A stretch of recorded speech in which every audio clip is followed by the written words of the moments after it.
안녕하세요. 홍익입니다. 오늘은 사우디의 브릭스 가입과 페트로달러의 균열에 대해서 한번 알아보겠습니다. 우선 지난달 8월 달에 남아공에서 브릭스 5개국 정상회의가 열렸습니다. 그런데 이 회의에서 브릭스가 몸집을 불렸어요. 그러니까 브릭스에 가입하겠다고 정식으로 신청한 국가가 22개 있었는데 그중에서 6개국 가입 승인을 했습니다. 브릭스는 이 가입 승인이 기존 회원국 5개국의 만장일치제도입니다. 그러니까 22개국이 신청을 했지만 그중에서 5개국의 만장일치를 얻어낸 6개국이 이번에 새롭게 가입하게 됐습니다. 그 나라를 살펴보면 사우디아라비아를 필두로 아르헨티나, 이집트, 에티오피아, 이란, 아랍에미레이트 6개국입니다. 여기 지도에서 보시면 우선 중동에서는 사우디아, 이란 그리고 아랍에미레이트 이 3개국이 가입하게 됐는데 이 3개국은 중동산 석유의 대부분을 중국에 팔고 있는 나라입니다. 그러니까 중국과의 관계가 굉장히 긴밀하게 연결되어 있습니다. 그다음에 아프리카에서는 이집트와 에티오피아가 가입을 했는데 그래서 기존의 남아프리카 이외에 2개국이 더 가입함으로써 아프리카 대륙의 3개국이 됐습니다. 그리고 중남미의 아르헨티나가 가입함으로써 중남미의 두 대국, 즉 브라질과 아르헨티나가 새롭게 이제 브릭스 회원국이 됐습니다. 앞으로 기존 신청국 중에 22개국 중에서 6개국이 가입을 했기 때문에 나머지 16개국이 이제 차기 회원이 되기 위해서 이제 각축을 벌일 것으로 예상되고 브릭스 자체도 이번 신규 회원 가입뿐만 아니라 향후에도 계속 몸집을 불려나가겠다. 곧 신입 회원국을 받아들이겠다라고 선언한 상태이기 때문에 앞으로 브릭스가 점점 커지면서 아마 서구의 G20의 대항마가 될 가능성이 큽니다. 그리고 22개국 이외에도 비공식적으로 브릭스 가입을 희망한 나라들이 총 40개국에 달한다고 발표됐기 때문에 앞으로 브릭스는 생각보다는 큰 경제 공동체로 이제 자리 잡을 예정입니다. 기존 브릭스 5개국만 하더라도 이미 구매력 평가 기준으로 봤을 적에는 서구의 G7을 추월하고 달러 체제에 이제 도전하고 있는 그러한 형태인데 이번에 6개국이 더 가입을 함으로써 이제 세계는 크게 세 그룹으로 분류될 수 있습니다. 하나는 브릭스 11개국, 그다음에 서방의 G7, 그리고 나머지는 기타 나라 등 해서 크게 세 그룹으로 구분이 되는데 이 세 그룹을 GDP 측면에서 바라보면 브릭스가 37%, 그다음에 G7이 한 30%, 나머지 나라가 한 33%에서 세 그룹이 공이 한 3분의 1 정도씩 세계 경제 규모를 나누어 갖고 있다고 보면 될 것 같습니다. 그런데 인구 측면에서는 압도적으로 브릭스가 많습니다. 세계 전체 인구의 45%에 달하고 있고 그다음에 원자재를 많이 갖고 있다는 게 지금 브릭스 회원국들의 주요한 특징입니다. 그래서 석유 같은 예를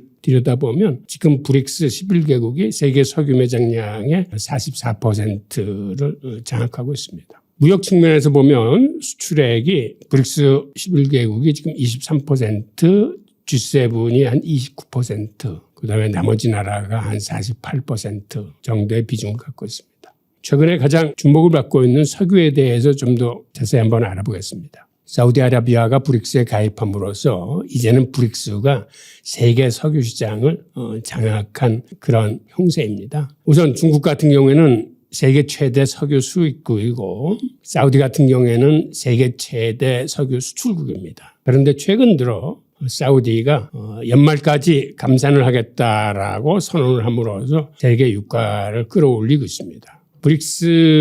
사우디 같은 경우 지금 그래프를 보면 1일 1000만 배럴 이상의 석유 수출을 했었는데 최근 들어와서는 지난해 10월 이후에 계속 감산을 추진해서 현재는 약 1일 한 700만 배럴 정도를 수출하고 있는 걸로 파악돼서 지난해 10월 이후 약 한 30% 가까이 지금 감산을 하고 있습니다. 그런데 사우디의 이런 감산 소식에 동조하는 오펙 플러스가 내년 말까지 자기네들도 감산 기조를 유지하겠다고 선언함으로써 사우디에 이제 힘을 실어주고 있습니다. 여기에 더해서 러시아도 30만 배럴을 더 감산하겠다고 동조함으로써 지금의 유가 상승은 어떤 일시적 현상이 아니고 이제는 장기간 고착화될 수 있는 그런 구조로 나아가고 있습니다. 이렇게 사우디와 오펙 플러스와 러시아가 힘을 합쳐서 이제 감산을 하다 보니까 현재 배럴당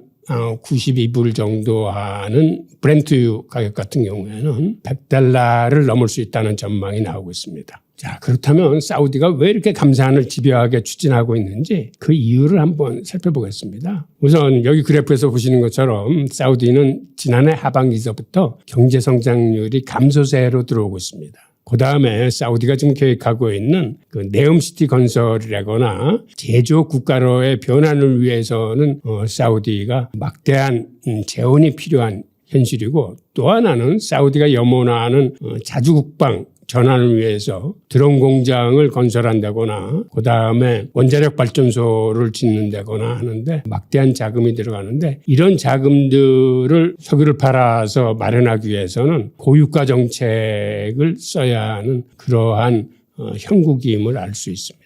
브렌트유 같은 경우에는 지금 그래프에서 보시는 것처럼 지난 6월 말 이후에 가격이 약 20% 이상 상승을 했습니다. 6월 경우에는 배럴당 한 75불 선이었던 브렌트유가 최근에는 배럴당 92불을 넘어서서 지금 $100 고지를 향해 가고 있는 모습을 보이고 있습니다.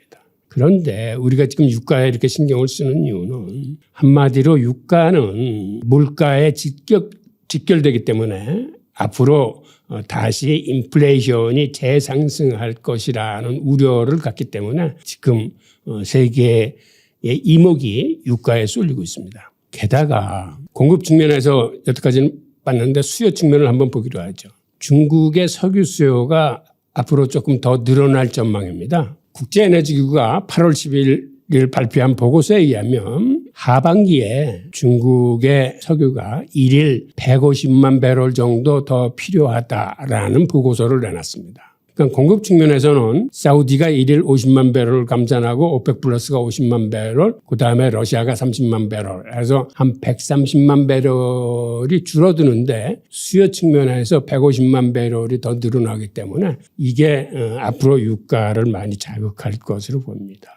중국 같은 경우에 이렇게 석유가 늘어나는 전망을 보이는 이유는 리오프닝이 완전한 재개에 도달한 건 아니지만 공장 가동률이 지금보다는 많이 올라갈 것으로 내다보기 때문입니다. 게다가 지금 세계 최대 석유 생산국인 미국조차 이러한 상황에 직면했을 때 보통 때 같으면은 그 전략 비축률을 방출함으로써 이러한 유가 상승을 억제시키는 작동을 했었는데, 미국의 전략 비축률가 바이든 정부 들어서고 이후에 석유가 억제를 위해서 그간 많이 내다 팔았습니다. 그러다 보니까 지금 미국의 전략 비축률은 더 이상 방출할 수 있는 그런 여지가 없습니다.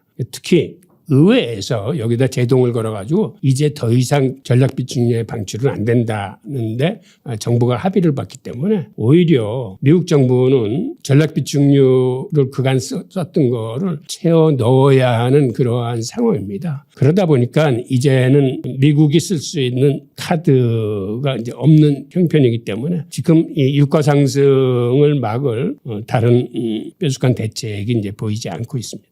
게다가 이렇게 유가가 상승하다 보니까 미국 국채금리가 빠른 속도로 이제 같이 오르고 있습니다. 미국 국채금리를 들여다보면 10년물 수익률이 지난 석 달 사이에 연 3.7%에서 최근에는 4.3% 수준까지 이제 올랐습니다. 즉 유가 상승과 국채금리의 상승이 지금 동조화 현상을 보이고 있습니다.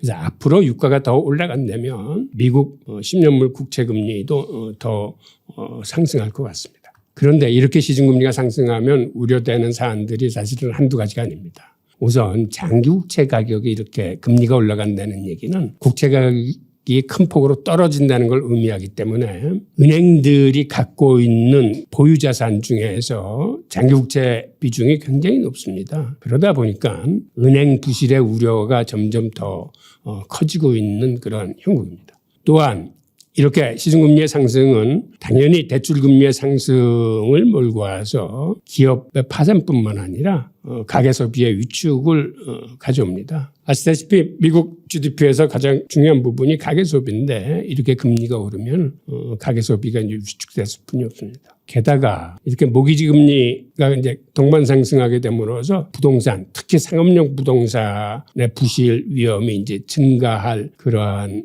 리스크에 노출되어 있습니다. 게다가 금리가 오른다는 얘기는 그 나라의 통화가 강세를 띨 수뿐이 없다는 의미인데, 즉 금리는 그 나라의 돈의 가치를 의미합니다. 그러다 보니까 강달러 현상이 지금 재현되고 있습니다. 즉 달러 인덱스가 오르고 있는 영국인데, 이렇게 강달러 현상이 재현되면은 상대국들은 환율 방어를 위해서 자국이 갖고 있는 외환보유고에서 미국채를 매도해서 달러를 마련한 다음에 그 달러로 자국의 통화를 외환시장에서 사는 걸 의미하기 때문에, 즉 그렇게 되면 이거는 다시 미국 국채시장에서 장기국채 공급이 많아져서 국채 가격이 하락하고 이런 악순환이 다시 거듭되는 걸 의미하기 때문에 이런 강달러 현상은 환율을 방어하는 나라나 미국 자체의 국채시장의 불안 요소가 커진다는 의미에서 세계 경제에 악영향을 미치고 있습니다. 그리고 국채시장이 이렇게 작은 경색에 빠지게 되면 그 하위 시장인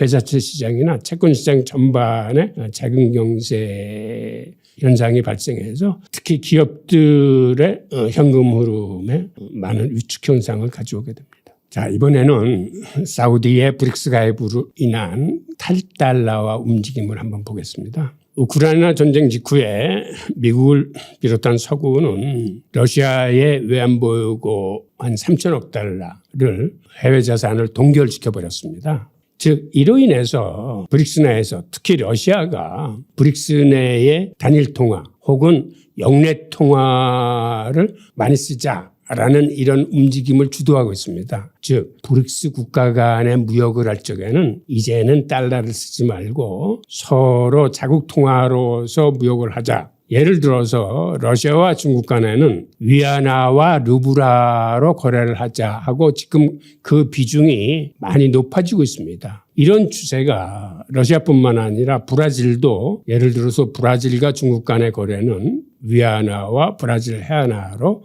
하기로 서로 이제 합의를 보고, 이러한 추세가 브릭스 전반으로 지금 확대되고 있습니다. 그래서 그들이 영내 통화를 무역과 금융거래에 활용하자라는 움직임이 커지고 있습니다. 예, 지금 그래서 브릭스 내에서는 기존 미국이 주도하는 스위프트 시스템이 아닌 그 중국이 주도하는 CIPS, 즉 위안화 결제 시스템을 사용하는 나라가 점점 늘고 있습니다. 특히 브라질, 아르헨티나, 러시아 등이 지금 중국 위안화 결제 시스템인 CIPS를 적극 활용하고 있습니다. 앞으로도 브릭스가 몸집을 더 불려나간다면 이러한 탈달러 속도는 더 빨라질 수 있습니다. 게다가 브릭스는 서구의 IMF나 세계은행에 반발해서 그들 고유의 독자적인 신개발은행을 2014년에 설립을 했습니다. 일단 자본금 500억 달러를 갖고 출발을 했고 그중에서 300억 달러는 회원국들한테 이제 대출을 해주고 있습니다. 그리고 신개발은행인 NDB는 현재 상하이에 본부를 두고 있으며 NDB 총재는 전 브라질 대통령이었던 지우마 호세프 총재가 맡고 있습니다. 브라질의 이제 여성 대통령이었죠. 하는 역할은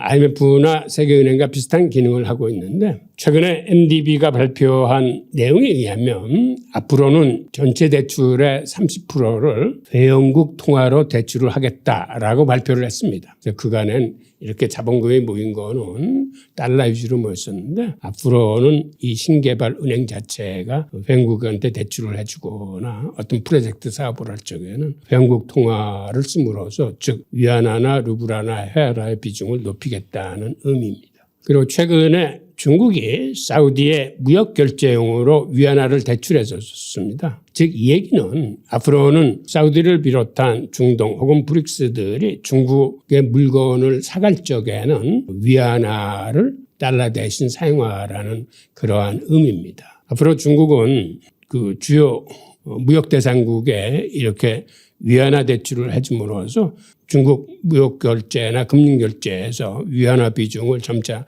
늘려나갈 것으로 보이고 있습니다. 최근 들어와서 중국의 대외 결제 통화 비중이 점차 달러보다는 위안화가 이제 더 커지고 있는 그러한 형국입니다.